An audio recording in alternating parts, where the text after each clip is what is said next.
اس لیے کہ غوث پاک کا دسترخوان بڑا وسیع ہوتا تھا۔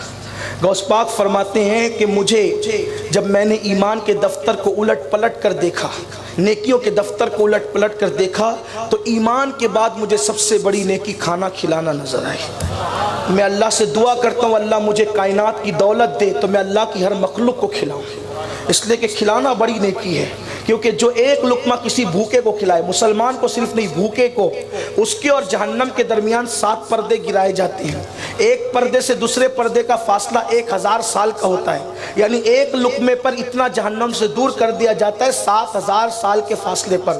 پیٹ بھر کے کھلانے پر کیا ہوگا؟ جو آج لوٹ مار کر کے کھا رہے ان کو پتہ نہیں ہے کہ کھانے کی فضیلت نہیں ہے، کھلانے کی فضیلت ہے، اس لیے کہ کھاؤ تو بدبو بنتا ہے، کھلاؤ تو جنت کا مزدہ ملتا ہے۔ اس لیے اللہ والوں کو کھانے کی فکر کم ہوتی تھی، کھلانے کی فکر زیادہ ہوتی تھی۔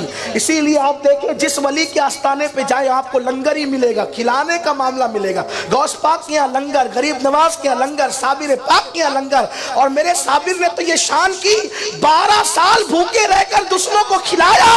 اللہ اکبر!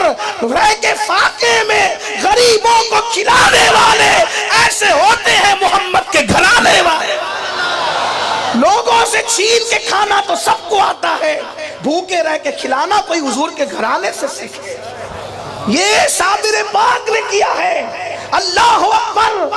تو غوث پاک یہاں کھانے کی بڑی فراوانی تھی، بہت فراوانی تھی، لنگر تقسیم ہوتے تھے، لوگ کھاتے ہی رہتے تھے، اور لنگر میں بھی چھوٹی موٹی چیز نہیں پکتی تھی۔ یہاں بھی ایک بات تھوڑی کہنا چاہتا ہوں، برا نہیں مانے تو، بیٹے کی شادی میں 80 روپے والے چاول پکتے ہیں، لیکن نیاز کریں تو بولتے ہیں سستے والا چاول ذرا لائیں، اس پہ بھی نیاز ہو جاتی ہے، لیکن آپ آنے والوں کو کیوں دیکھتے ہیں؟ بیٹے کے نام پہ 80 روپے کلے والے چاول لائے، غوث پاک کے نام پہ 20 روپیہ۔ یہ محبتوں کی بات ہے، یہ محبتوں کی۔ کچھ لوگ کہتے ہیں یار یہ اتنی نیازیں کیوں ہوتی ہے؟ اگر یہ پیسے اٹھا کے مدرسے میں دے دیے جائیں تو جو ہر سال عمرہ کو جاتے وہ پیسے بھی پھر مدرسوں میں دے دو، جو ہر سال حج کو جاتے وہ پیسے بھی مدرسوں میں دے دو، سبھی مدرسوں میں دے دو۔ پھر امام حسین نے 25 حج کیوں کیے؟ امام آدم نے 55 حج کیوں کیے؟ بات یہ ہے ساری چیزوں کی اپنی اپنی ایک شان ہے۔ کھلانے کے وقت کھلایا جائے گا، لٹانے کے وقت لٹایا جائے گا، عمرہ کے وقت عمرہ کیے جائیں گے، مدرسے میں دینے کے وقت مدرسے میں دیا جائے گا۔ ہم مدرسوں کے مخالف نہیں ہیں، ہم لوگ خود مدرسے چلاتے ہیں الحمدللہ۔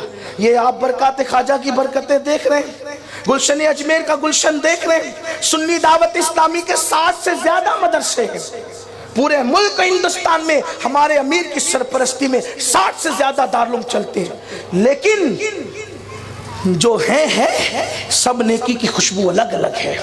اس لیے اگر آپ کو نیاز کرنے میں تکلیف ہے اور جب آ جاتے ہیں تو چھپتے چھپاتے برابر آ کے کھاتے ہیں، نہیں وہ تو آ گئے تھے ایسے، جب آپ کھاتے نہیں ہیں تو پھر آتے کیوں ہیں؟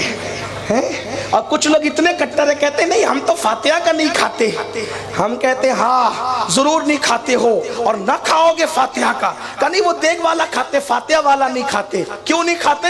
اللہ کے رسول نے فرمایا جس کھانے پہ بسم اللہ پڑھا جاتا ہے وہ شیطان پہ حرام ہو جاتا ہے۔